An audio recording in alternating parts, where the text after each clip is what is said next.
Alors pour tous ceux qui regardent les informations, vous savez comme moi mes amis, tous les jours on entend 2, 3, 5, 6 soldats qui tombent. Tous les jours depuis 2 mois, des soldats qui tombent, tous les jours. Tous les jours des parents qui perdent leurs enfants. Tous les jours. Des femmes qui perdent leur mari. Des enfants qui perdent leur papa.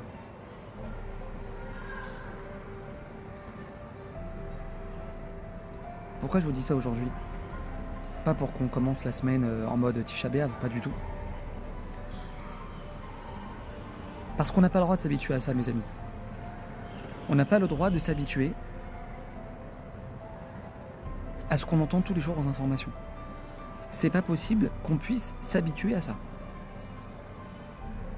On a encore pratiquement 150 de nos frères qui sont entre les mains des pires créatures qu'il y a sur cette terre.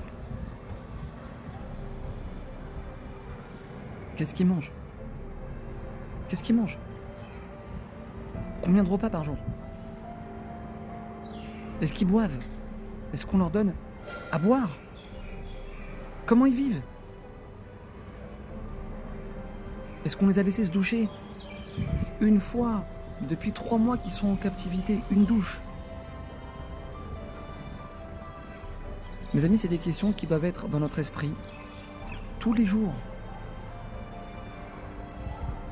Tous les jours, ces pensées doivent être dans notre tête. Tant que tous les otages n'ont pas été libérés, tant que nos soldats ne sont pas tous rentrés chez eux à la maison en bonne santé, mes amis, on n'a pas le droit de passer une journée sans prier pour eux. On n'a pas le droit. Qu'est-ce qu'il nous demande Hachem aujourd'hui, mes amis? Qu'est-ce qu'il nous demande? Ça fait 3 mois maintenant que cette guerre elle a commencé. C'est quoi mon travail à moi aujourd'hui? 3 mois après le début de cette guerre, c'est quoi mon travail à moi? Tfila, Hachemeni et de colère. Fais-moi écouter ta voix. Prie. Mes amis, on n'a pas le droit de lâcher la prière. On n'a pas le droit de passer un jour sans prier. Ce Shabbat, on l'a vu dans la paracha. Yosef, il est à Yaakov Avinu sur son lit de mort, il dit à son fils Yosef, la ville de Shrem, c'est moi qui l'ai prise. C'est moi qui l'ai conquise. Becharbi ou Kashti, avec mon épée et avec mon arc.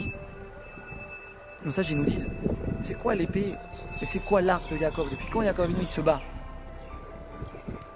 Nos sages nous disent, c'est pas l'épée, c'est l'arc. Tzloti ou Baouti? En réalité, ce qu'il faut dire, c'est quoi? C'est pas l'épée et l'arc, c'est Tzloti ou Baouti avec mes prières et mes supplications. Alors je comprends pas. Si Yaakov Avinu, il a conquis la ville de Shrem grâce à ses prières, eh bien, qui le disent clairement à Yosef? Qui disent clairement à Yosef, j'ai pris la ville de Shrem avec mes prières? Pourquoi tu parles de l'épée et de l'arc? Quel rapport? Mes amis, écoutez bien la réponse. Et qu'on la retienne, Bezrat Hashem, tous, jusqu'à ce que Mashiach il arrive. Parce qu'on va en avoir besoin de cette réponse. Yaakov Avinu, il nous enseigne ici, mes amis, une des choses les plus vitales pour un juif. Et surtout dans la période qu'on est en train de vivre. De la même manière qu'on sait, de la même manière que c'est logique, que l'épée, elle tue, que la flèche, elle tue, que l'épée, elle a une force, que la flèche, elle a une force. Alors de la même manière, exactement, sache qu'il y a une force dans la prière. La prière agit autant que l'épée. L'épée, elle a une force. On le sait, c'est évident, c'est logique, c'est naturel. Ta prière, elle a aussi une force. Ta prière, elle a aussi une force. C'est ça qu'il est en train de dire Yaakov à son fils Yosef. Tu tires sur la gâchette, la balle, elle part, la balle, elle tue. Ouais, la balle, elle part, elle tue. Tu lis un Tehillim. Sois sûr et certain que ton Tehillim, il n'a pas moins de force que l'arme. C'est ça le message. Mes amis, depuis le 7 octobre, je ne sais pas s'il y a un juif sur terre qui n'a pas pris quelque chose sur lui. On a tous avancé. Tous. Shabbat, Kashrut, Sniout, les brachot avant de manger. On a tous avancé. Mais Hachem, il a envie de nous dire, mes enfants, ne vous arrêtez pas. Ne vous relâchez pas. Continuez d'avancer. J'ai besoin de vos efforts, il nous dit Hachem. Et aujourd'hui, mes amis, nos efforts, on doit les mettre, on doit les canaliser avant tout dans notre prière. Dans notre prière. Le Baal Shem Tov, il témoigne sur lui, mes amis, que tout le niveau extraordinaire auquel il est arrivé dans sa vie, le Baal Shem Tov, il parlait avec Eliyahu Hanavi. C'est parce qu'il priait pour les autres. Tout le niveau auquel il est arrivé, le Baal Shem Tov, c'est parce qu'il priait pour ses frères. Il pensait aux autres. Il ne pensait pas à lui. Il pensait aux autres. Le soir avant de dormir, tu allumes une petite bougie. Il est le roi de Rabbi Meir Malanès.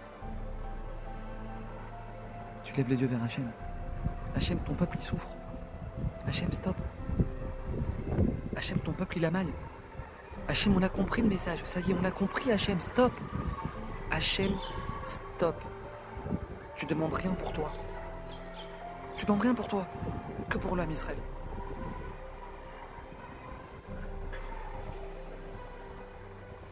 Comme ça, il est devenu Baal Shem Tov. Hachem, on n'en peut plus d'entendre tous les jours des soldats qui tombent. On n'en peut plus, Hachem. Hachem, on ne peut plus entendre ça tous les jours, on ne peut plus entendre ça. Hachem, stop. Chaque juif doit dire stop à Hachem. C'est ça qu'il veut voir, Hachem. Mes enfants, appelez-moi. Mes enfants, parlez-moi. Mes amis, on ne pourra pas sans prière, on ne pourra pas s'en sortir. Il faut être convaincu de ça, sans prière, on ne pourra pas sortir de cette histoire. Hachem, il n'y a que toi qui peux nous sauver. On doit tous les jours dire à Hachem, Hachem, il n'y a que toi qui peux nous sauver. Hachem, il n'y a que toi qui peux nous sortir de là. On n'a que toi, Hachem. C'est ça qu'il attend Hachem aujourd'hui, mes amis. Ne pas s'endormir, ne pas s'habituer, casser la routine.